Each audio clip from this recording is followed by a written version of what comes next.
శ్రీ గురుభ్యో నమః. శ్రీమద్ భగవద్గీత 9వ అధ్యాయం గురించి మనము ఇప్పుడు తెలుసుకుందాము.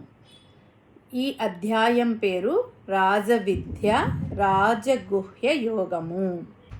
అధ్యాయం పేరులోనే విశిష్టత ఉంది. రాజవిద్య అంటే విద్యలన్నింటిలోనికి రాజు వంటిది. అత్యున్నతమైన శ్రేష్టమైన ఆధ్యాత్మిక జ్ఞానం కలది. రాజగుహ్యం అంటే రహస్యాలన్నిటిలోకి పరమ రహస్యమైనది. కేవలం బాహ్య ప్రపంచాన్ని చూసే కంటికి కాకుండా అంతర్దృష్టితో మాత్రమే అర్థం చేసుకోగల భగవతత్వం ఇందులో ఉంది. ఇందులో మొత్తం 34 శ్లోకాలు ఉన్నాయి. భగవంతుని తత్వాన్ని, ఆయనను చేరుకునే సులువైన భక్తి మార్గాన్ని మనకు ఈ అధ్యాయం పరిచయం చేస్తుంది. శ్రీకృష్ణ పరమాత్మ ఈ జ్ఞానాన్ని అర్జునుడికి ఎందుకు చెప్పాడు అంటే, ఈ అధ్యాయం మొదటి శ్లోకంలోనే కృష్ణ పరమాత్మ ఒక ముఖ్యమైన మాట అంటాడు అర్జునుడితో. అనసూయవే అంటే అసూయం లేని గుణం ఉంది కాబట్టి ఈ పరమ రహస్య జ్ఞానాన్ని అందిస్తున్నట్టు చెప్పాడు. ఎవరికైతే భగవంతునిపై, గురువుపై అసూయ ద్వేషం ఉండవో వారు మాత్రమే ఈ జ్ఞానాన్ని స్వీకరించడానికి అర్హులు. ఈ సృష్టి అంతా నాలోనే ఉంది, కానీ నేను దేనికి అంటుకోకుండా సాక్షిగా ఉంటాను అని పరమాత్మ వివరిస్తాడు. ఉదాహరణకు, గాలి ఎప్పుడు ఆకాశంలోనే తిరుగుతున్నా ఆకాశానికి ఏమీ అంటుకోదు. అలాగే భగవంతుడు కూడా ఈ సృష్టిని నడిపిస్తూనే దీనికి అతీతంగా ఉంటాడు. భగవంతుణ్ణి ప్రసన్నం చేసుకోవడానికి పెద్ద పెద్ద యజ్ఞాలు, యాగాలు అవసరం లేదు.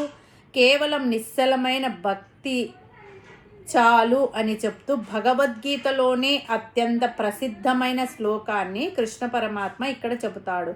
పత్రం పుష్పం ఫలం తోయం యోమే భక్త్యా ప్రయచ్చతి తదహం భక్త్యుపహృతం అస్నామి ప్రయతాత్మనః అనే శ్లోకాన్ని ఈ అధ్యాయంలో పరమాత్మ చెప్పబోతున్నాడు. లోకంలో అందరికీ ఎంతో ధైర్యాన్ని ఇచ్చే మరో అద్భుతమైన శ్లోకం ఈ అధ్యాయంలో ఉంది. అనన్యా చింతయంతో మాం ఏ జనాః పర్యుపాసతే తేషాం నిత్యాభియుక్తానాం యోగక్షేమం వహామ్యహం అనేది కూడా ఈ అధ్యాయంలో ఉంది. భగవద్గీత మాహాత్మ్యాన్ని తెలియజేసే అత్యంత ప్రసిద్ధమైన శ్లోకాలలో ఒక శ్లోకం గురించి మనం ఇప్పుడు తెలుసుకుందాం. సర్వోపనిషదో గావో దోగ్ధా గోపాలనందనః పార్థో వత్సః సుధీర్భోక్త దుగ్ధం గీతామృతం మహత్.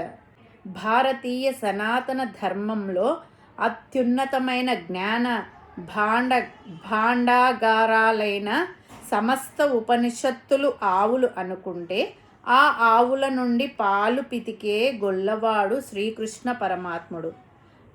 ఆవు పాలు తీయడానికి కారణమయ్యే దూడ అర్జునుడు. అలా పితకబడిన శ్రేష్టమైన పాలు భగవద్గీత అనే అమృతం. ఆ అమృతాన్ని గ్రోలేవారు మంచి బుద్ధి కలిగిన జ్ఞానులు, భక్తులు. ఈ శ్లోకం కేవలం ఒక కవిత్వం కాదు. ఇందులో గీత, భగవద్గీత పుట్టుక వెనక ఉన్న పరమార్థం దాగి ఉంది. ఉపనిషత్తులు వేదాల అంతిమ భాగాలు.